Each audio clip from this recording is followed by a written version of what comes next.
Meus amigos, depois de uma parada aí para as festividades de Ano Novo, e um pouco de férias, estou de volta aqui para continuar a nossa leitura dos Evangelhos.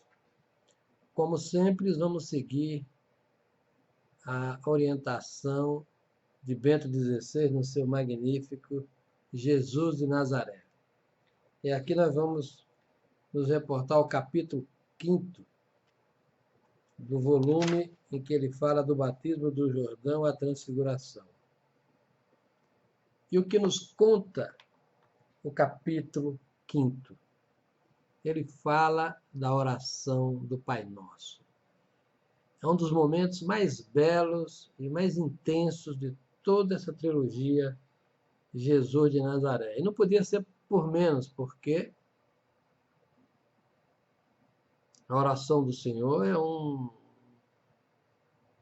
instrumento espiritual de primeira grandeza. Transcende até a poesia. É uma coisa espetacular, um poder de síntese, um poder de nos dizer verdades em poucas palavras, mas é, sobretudo, um instrumento para conversar com o próprio Deus, ensinado pelo próprio Deus encarnado em nosso Senhor Jesus Cristo. E eu, particularmente, eu gosto dos 2 parágrafos iniciais que o Bento XVI escreveu no capítulo 5º. Ele diz o seguinte: o Sermão da Montanha esboça, como vimos, vamos lembrar que em Mateus, a oração do Senhor segue o discurso do Sermão da Montanha. Vamos voltar.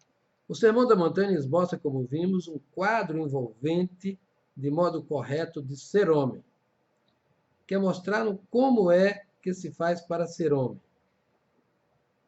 A sua visão fundamental poderia resumir-se na afirmação: o homem só se entende a partir de Deus, e só quando vive na relação com Deus é que sua vida é correta. Essa é muito importante, essa afirmação, porque se você não é de Deus, naturalmente você vai ser do contrário. Mas Deus não é um distante desconhecido. Em Jesus ele nos mostrou o seu rosto. No seu agir e na sua vontade, conhecemos os pensamentos e a vontade de Deus. Se ser homem significa essencialmente essa relação com Deus, então se torna claro que isso engloba falar com Deus e escutá-lo, ou seja, orar. Por isso pertence também ao Sermão da Montanha uma doutrina sobre a oração. O Senhor nos diz como é que devemos rezar. A oração do Pai Nosso está em Mateus, de uma forma mais alongada, e está também no Evangelho de São Lucas, de uma forma um pouco mais curta. E em São Lucas eu tenho um ponto que eu realmente gosto de lê-lo e gosto de falar sobre ele, que é quando ele se refere à eficácia da oração. Para aqueles que têm a Bíblia de Jerusalém, outra Bíblia qualquer, vamos pegar aí o capítulo 11, a partir do versículo 9.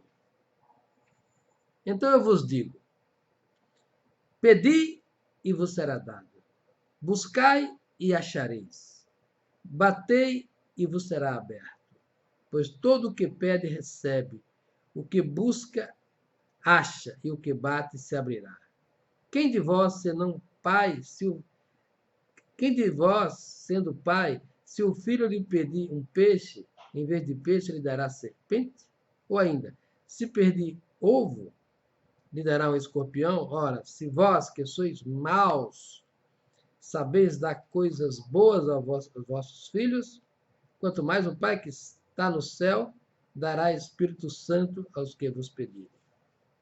Aqui está dito por São Lucas de uma maneira muito categórica que a oração é um instrumento de conversar com Deus, mas é, sobretudo, um instrumento que o homem fraco, o homem perecível, o homem sujeito ao maligno, vamos dizer assim, pode conversar com o próprio Deus e Deus nos ouvirá. O Bento XVI nos relata que cada homem é um que Deus o conhece pelo nome e sabe individualmente. E a oração é essa maneira de você olhar para Deus, falar com Ele. Mas, e aí é importante, em Mateus a gente tem as condições para que uma oração seja de fato uma oração, seja de fato uma conversa com Deus. Não é qualquer conversa que se pode ter com Todo-Poderoso. A primeira coisa que eu penso, e isso não está em B16, é uma leitura que eu faço, é que Deus é formal. Você não pode tratar Deus como um coleguinha de sala ou um sujeito que disputa parteira de futebol. Não é nada disso. Deus exige respeito, exige uma certa postura, vamos dizer assim. E essa postura envolve uma postura pessoal, inclusive. Em Mateus capítulo 6, versículo 5 e diante, nós temos o seguinte: e quando orardes, não sejais como os hipócritas, porque eles gostam de fazer oração pondo-se em pé nas sinagogas e nas esquinas, a fim de serem vistos pelos homens. Em verdade vos digo, já receberam sua recompensa. Tu, porém, quando orares, entra no teu quarto e, fechando tua porta, ora a teu pai, que está lá, no segredo. E teu pai, que vê no segredo, te recompensará. Então, o que Cristo diz aqui é para a gente se precaver do orgulho. Não se pode fazer da oração um instrumento de propagação da nossa própria suposta bondade, como faziam os fariseus. Ah, eu sou puro, eu rezo, eu faço esmolas, eu isso, eu aquilo. Não é nada disso. Que não sabe a tua mão esquerda o que faz a mão direita. Está escrito. É muito importante essa descrição diante de Deus. E quando São Mateus escreve isso, ele imediatamente ele passa a nos ensinar o Pai Nosso. Muito bem. Quem é que já não escutou o Pai Nosso entre nós aqui, na nossa cultura ocidental? No mundo cristão, ela é a oração de fato mais rezada, lembrada. Cada uma das missas que são rezadas se recorda do Pai Nosso. E é uma síntese tão perfeita que tem atraído o comentário de muitos escritores ao longo dos séculos. E, no fundo, é uma síntese da doutrina cristã. O Bento XVI vai fazer a sua análise de uma maneira tão brilhante que eu vou comentar aqui com base nele, claro, mas longe do brilhantismo que tem. Então, eu recomendo, meus amigos, que vocês leiam o livro do Bento XVI sobre o Jesus de Nazaré, especialmente esse capítulo sobre o Pai Nosso, que de tão rezado, de tão falado, às vezes a gente não atenta nem para a beleza, nem para a importância, e sobretudo para a profundidade dessas palavras que nos foi deixadas por Cristo. Pois bem, o Pai Nosso ele é uma locução inicial, uma exaltação ao Pai, e tem mais 7 pedidos. Vamos falar de cada um deles. Começa assim: Pai nosso que estais no céu. Bento XVI coloca muita ênfase na palavra Pai e na palavra céu.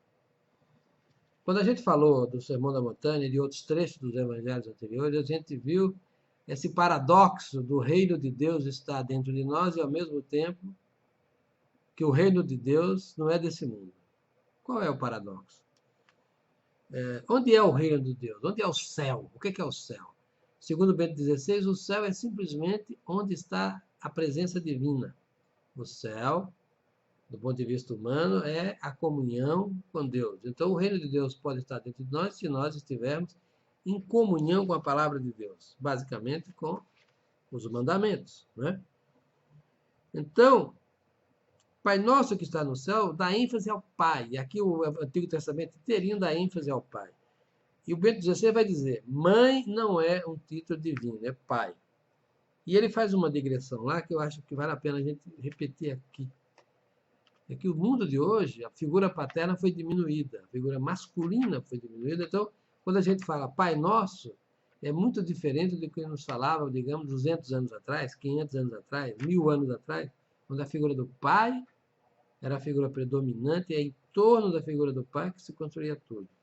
Quer dizer, essa ideia de Deus Pai vem dessa figura paterna, que era o pai protetor, o pai supridor, o pai que garante a família, garante o bem, garante o bem-estar.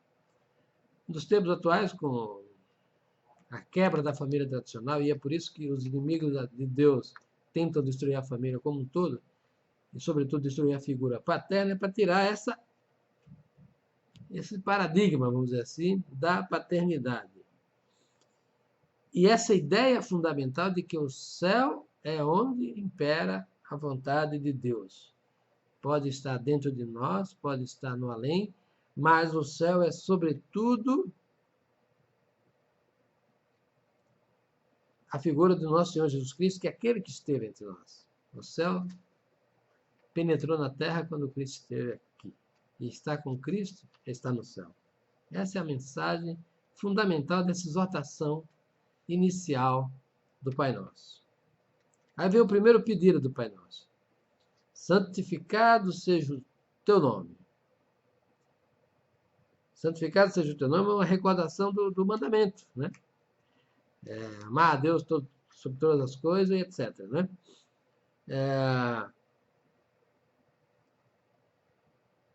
Sem esse mandamento, simplesmente toda a revelação e toda a riqueza, toda a bondade de Deus perderia seu significado. E ser santo é, de fato, o título máximo que se pode dar a Deus. É o santo dos santos. Né? Então, a gente tem que olhar isso aqui também como esse pedido que a Deus seja santificado, o nome dele, é porque é uma obrigação do homem exaltar a santidade do próprio Deus. Então, isso compõe o segundo período, vamos dizer assim, do Pai Nosso. E tem um profundo significado de reafirmar o primeiro mandamento. Isso é muito importante. Aí vem o terceiro, ele diz, venha a nós o vosso reino. O que significa isso? O Bento XVI vai dizer que o reino de Deus o reino do céu é a soberania do próprio Deus. Onde Deus está, onde a vontade de Deus impera, onde o homem comunga com a vontade de Deus, é lá que está o reino dos céus. O reino do céu pode ser aqui e agora na terra, desde que prevaleça a própria vontade de Deus. É claro que seria uma dificuldade imensa, porque o mundo está sob a égide do maligno. Nós temos aí o mal operante, e o orgulho é certamente o pecado mais disseminado, sobretudo nos tempos atuais, que impede essa, digamos assim, manifestação do reino de Deus sobre a terra. E como eu disse a vocês, a presença de Cristo entre nós, a encarnação do próprio Verbo divino, foi a penetração do reino de Deus diretamente sobre a terra, sobre a sociedade humana. Foi o grande fenômeno cósmico que aconteceu. Então, pedir pelo reino de Deus, no fundo, é pedir a Deus que nos permita estar em conformidade com a sua vontade, que nos dê força para cumprir os mandamentos, que nos faça, digamos assim, pessoas boas em busca da santificação. São palavras simples de serem ditas, mas de difícil obtenção. Não é fácil buscar o caminho da santidade. É a tarefa da vida, mas é uma tarefa muito difícil. Então, a maior parte das pessoas, infelizmente, não tem ideia do que seja isso. E mesmo aqueles que o sabem, não conseguem isso. É muito difícil. A busca da santificação é um dos caminhos mais difíceis, né? Pois bem, esse venha a nós o vosso reino, esse pedido para que Deus nos ajude a descobrir sua própria vontade e que possamos cumpri-la a contento. Não podia estar fora da oração do Senhor, né? Aí depois vem, seja feita a vossa vontade, assim na terra como no céu. Como eu disse, onde está a vontade de Deus, ali é que está o céu. O céu está em harmonia com Deus, né? E o Bento XVI diz uma coisa que eu achei muitíssimo interessante, que mesmo aqueles que não têm a mensagem cristã, a mensagem divina, podem ter, sabem intuitivamente qual é a vontade de Deus. É o que nós chamamos de consciência. Aquela consciência, aquela voz interior, aquela luz natural que nos diz o que é certo e o que é errado. Muitas vezes a gente não dá bola para ela, mas ela é um guia seguro para a busca da palavra de Deus, ou, se quiser, a busca da santificação. A consciência é um negócio intuitivo, todos temos. A descoberta da consciência, ela antecede a descoberta intelectual sobre o conhecimento das coisas de Deus. É por isso que não precisa ser letrado para ser um homem bom. Não é necessário ser letrado para ser um homem fiel a Deus. Não precisa ser letrado para ser alguém que possa ser salvo. Isso é muito importante. Tem pessoas que, na sua simplicidade e mesmo na sua ignorância das letras, elas conseguem ser muito mais harmoniosas com a vontade de Deus do que aqueles letrados, estudados, que são postos de arrogância e de incompreensão das Escrituras. Uma das palavras que se usava muito no Antigo Testamento é a palavra justo, que é justamente isso. O justo é aquele que está de acordo com a vontade de Deus. O justo é o homem que buscou e, de alguma forma, conseguiu a santificação, como diríamos nós, os cristãos, né? Muito bem. Aí vemos o quinto pedido, que é o sexto parágrafo, aí nós temos: o pão nosso de cada dia nos dai hoje.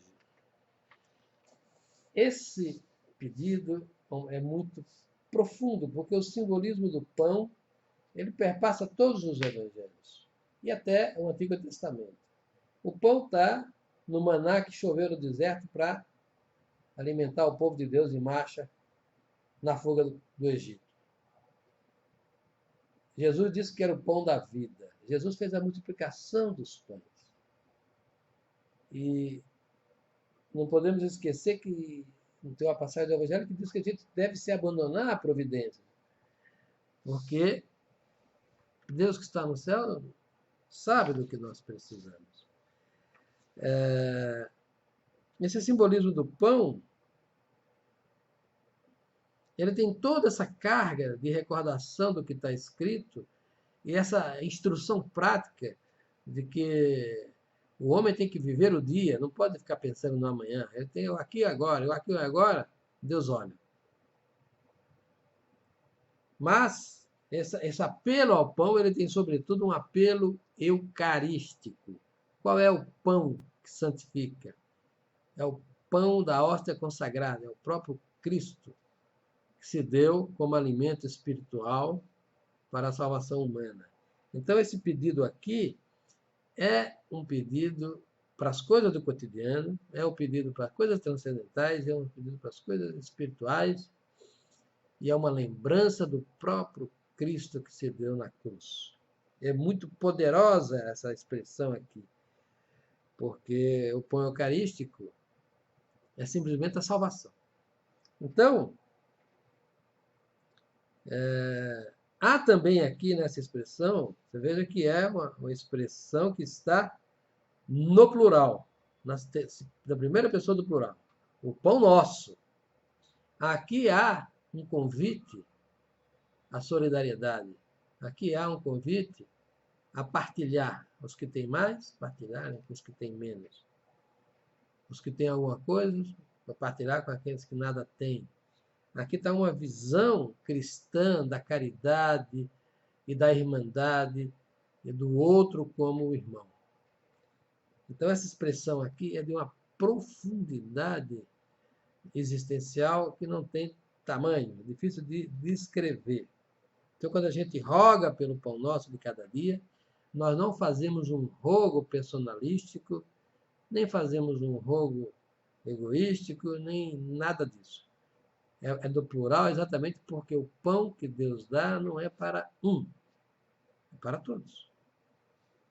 Então, a gente tem que olhar essa expressão como sendo esse conjunto de coisas, a recordação de que Deus nunca esquece das necessidades essenciais do ser humano, mas também, quando foi o caso, choveu maná do céu, o próprio Cristo fez a multiplicação dos pães, ele próprio se disse o pão da vida, e tudo isso. Mas aqui, o mandamento de amar ao próximo como a ti mesmo também está contigo. Pão nosso. O pão não é meu, não é seu. Tudo que nos vem, vem de Deus. E se vem de Deus, não é propriamente meu, é dele. Portanto, é da humanidade inteira. Então, essa visão da caridade, que está embutida aqui, também é uma das coisas mais intrinsecamente cristãs e mais belas. Né? Muito bem.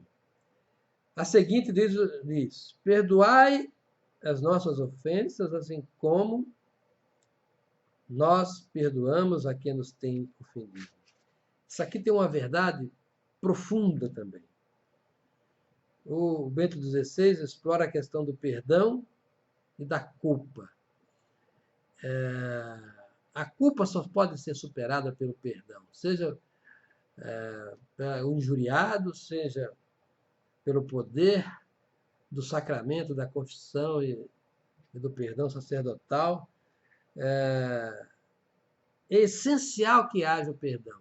O que torna alguém cristão é precisamente essa capacidade de perdoar.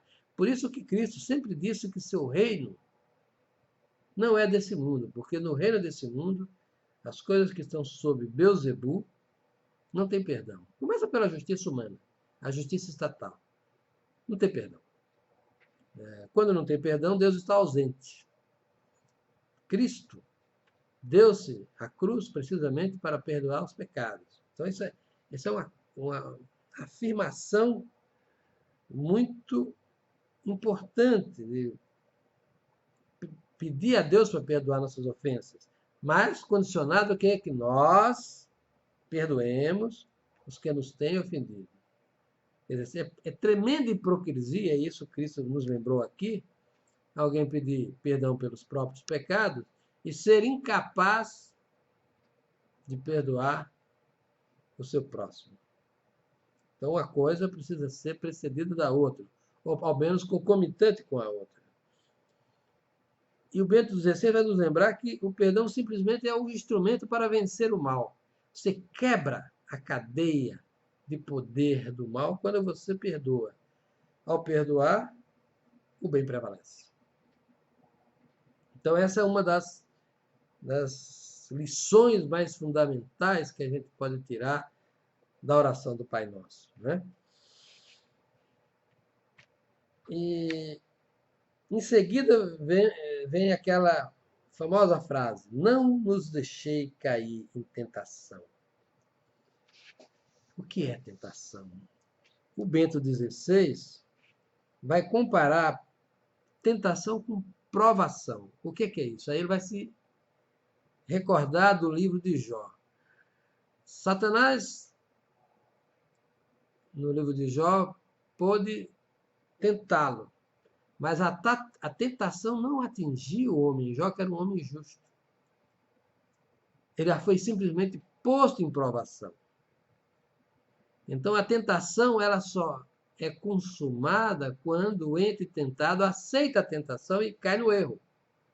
Porque se ele resiste ao erro, como Jó fez, a tentação não passa de mera provação para dizer que aquele homem é um justo, está de acordo com a palavra de Deus. Tem uma sutileza enorme nessas duas palavras, mas é importante compreendê-las.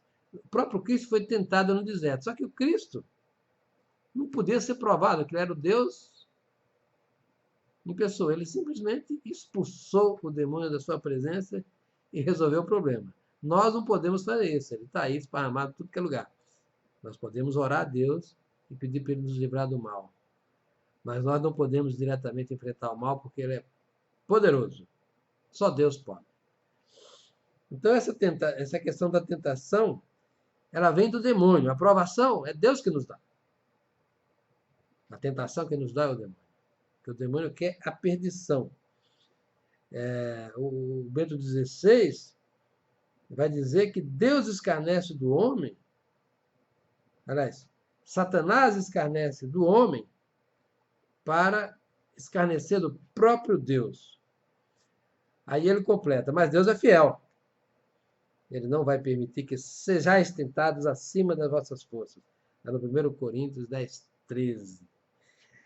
É uma coisa extremamente bela olhar essas passagens evangélicas, porque elas são carregadas de um profundo significado espiritual. E aqui está a tábua da gente buscar essa ponte com Deus Pai Todo-Poderoso. Essa ideia de que Deus é fiel, ela é uma coisa extremamente importante. Essas palavras de São Paulo Apóstolo são muito importantes.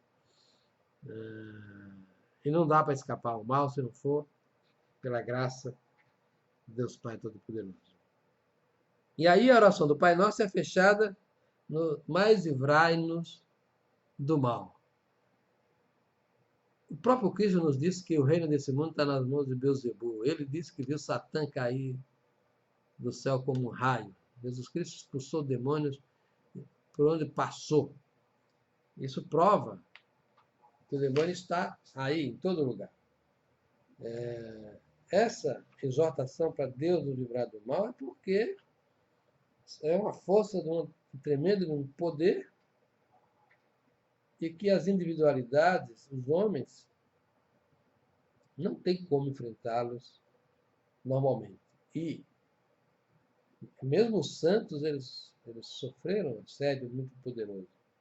E outra coisa importante é que o mal, ele é uma personificação, não é uma mera ausência do bem. Muitas vezes você comete o mal sem querer. Tem aquela passagem do São Paulo que diz que tem um espinho fincado na carne. A gente tem que entender isso, essa propensão à prática do mal que há em todos nós. E é onde o demônio penetra. Abriu-se ao mal, ele toma conta. Então, pedir a Deus para nos livrar do mal é um imperativo espiritual. O próprio Cristo nos ensinou a fazer isso. O próprio Cristo nos exortou a fazer isso. Então, meus amigos, repetindo, a oração é uma coisa que deve ser feita na privacidade e ter toda a discrição. A oração é uma coisa extremamente individual, mas é também coletiva. Esse, o Pai Nosso, é a oração coletiva que Deus nos deu, para nos ensinar a rezar. E é pela oração que nós acessamos Deus e busco olhar e, digamos assim, a bênção dele. Eu preciso dizer uma coisa para vocês que é muito importante. Não tem muito tempo que eu orei a Deus. E o que eu pedi veio. E o que eu pedi era importante. Meus amigos, em breve eu quero ver se estou com vocês aqui para discutir um pouco mais dos evangelhos.